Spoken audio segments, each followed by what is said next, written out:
Welcome, ladies and gentlemen. The US Embassy is issuing a security alert for its citizens in Nairobi County.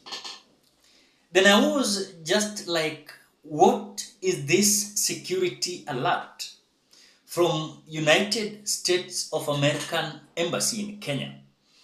And as I was just going through the reason why they are alerting their citizens. I want you just to understand and listen to whatever is happening in Nairobi.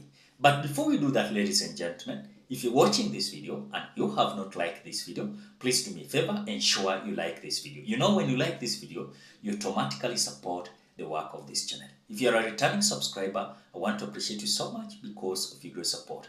And if you're a visitor for the first time, visiting this channel, please consider subscribing. This channel is very interesting. You will love it, the way we bring our news, and also we analyze the politics or towards the daily trending news.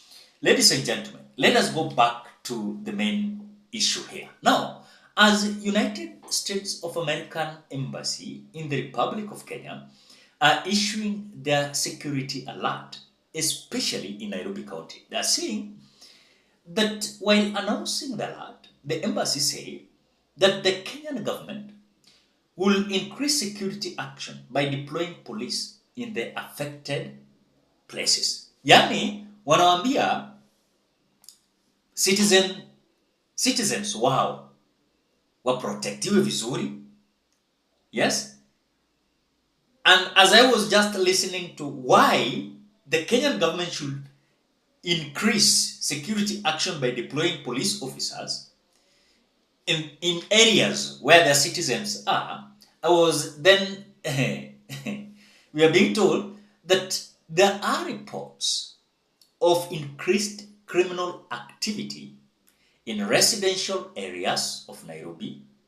Incidents include crimes of opportunity, such as purse and phone snatching. That is what we always see in Nairobi.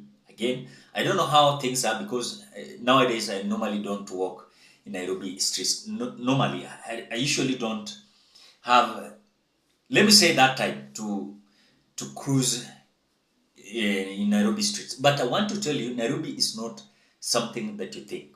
If you're not living in Nairobi, Nairobi is so little. Nairobi is not the way you think. Now, the government of Kenya is taking measures to place more police in high crime areas. And that is what the embassy has announced. But now, the embassy also advised on how US citizens can avoid being targets of criminals while in the highlighted areas. They are advising their citizens and again encouraging the government of the day to increase security by deploying police officers in those areas.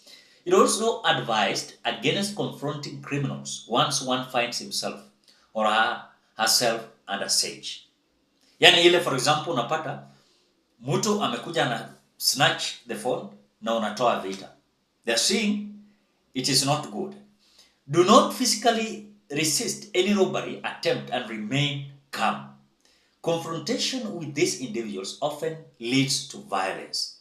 In traffic, keep your doors locked and windows up as what they are saying. But now, as this security alert is coming from the US Embassy, remember, we Kenyans, we are also at risk.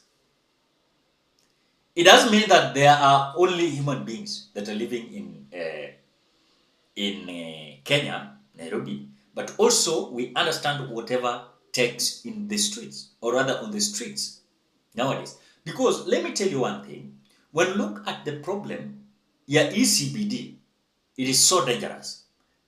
Nujua kwamba unaibiwa live hapa Nairobi County CBD na mapolisi wako tu area. I can say when my first time being in Nairobi, it was so hectic. It was so hectic, I'm telling you. For those who have not visited Nairobi, it is not easy. You cannot just walk, just having your phone, um, holding it in your hands like this. Then you will not believe your two eyes. Within just some few seconds, you will not get your phone. Because these people, this is like a business that these people are doing. And some of them, they are well dressed, you know. Wengine wamegonga tai mzuri na koti, wako safi. And you'll not believe your two eyes. The same thing that I've seen also when it comes to these vehicles. Yenye sisi tunapanda. Ukiwa CBD for example, wengine wanaenda Thika, wengine wanafanya kazi town.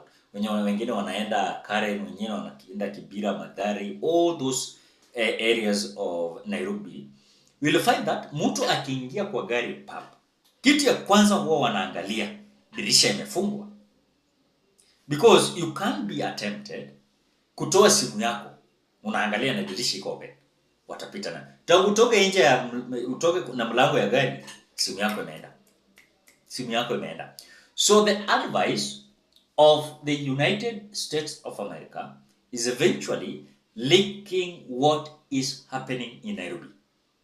And as if that is not enough, not only CBD, but you've seen many cases, sometimes Roysambu, sometimes you had them in Githurai, Kibira, Mathare, you know, some areas. And by the way, these robbers, they have relocated. Nowadays, they usually don't rob those who are living in Mathare or Kibira, or even Roysambu, or even in Umoja or Huruma, but they usually do it. Now they have relocated from penye maskini wanaishi, wanaenda penye matajiri wanaishi. And that is why you can see the US embassy is saying that hizi areas penye wadosi wanaishi. Unajua areas penye wadosi wanaishi hapa Nairobi. We have Karen, we have Runda, we have Mthaiga, Kutesuru, and other places in Nairobi, Westlands, you know, penye wadosi wanaishi, Parklands, you know.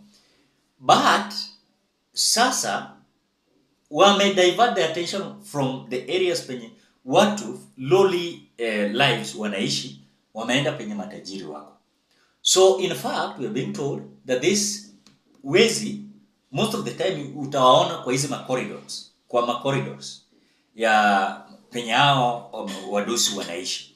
So I think the signal here is mostly like affecting you wadosi, you know, mostly affecting our wadosi. Because sometimes you can see even several videos in social media and you ask yourself, where is this? But again, you find that like places like Limani, you know, you will find that someone is just coming with a knife and that is why most of the time you will see that these wadosi who are these rich people, they usually don't walk. They're always on their cars. Not on their cars, in their cars.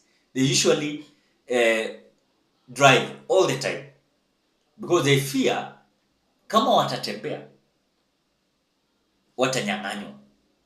Na kwa sababu wanafeel kwamba hao ni matajiri na life yao iko sana risk. Utapata kwamba wako ndani ya magari.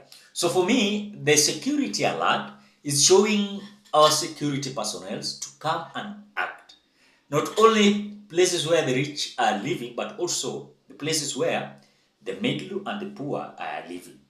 Places like Kibera, you know, places like Mathare, you know, places like Githurai, and different areas across Nairobi County. I think the government of the day should come out and clarify their security issues and understand that not only the US citizens are going to be affected, but also us, we as Kenyans, we are going to be affected. You want to tell me how many people today wameibiwa simu? How many people leo today wameibiwa pesa kwa Mpesa? Many.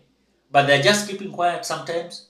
They're so they don't have that idea how they should follow up and report you know. So they will just keep quiet. So that is what is happening, and as the report of US Embassy is rocking the security personnel, I think they should come out and react. I don't know, how do you think, ladies and gentlemen? Do you see a kind of rather US wana take care watu yao sana kuliko any business of the day? And by the way, let me tell you, United States of America, they usually protect their citizens. They usually don't play. They usually don't play where their citizen wanaumia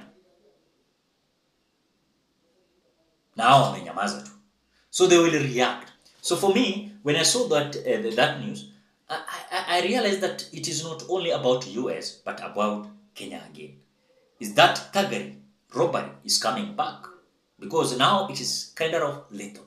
And what about the security personnel?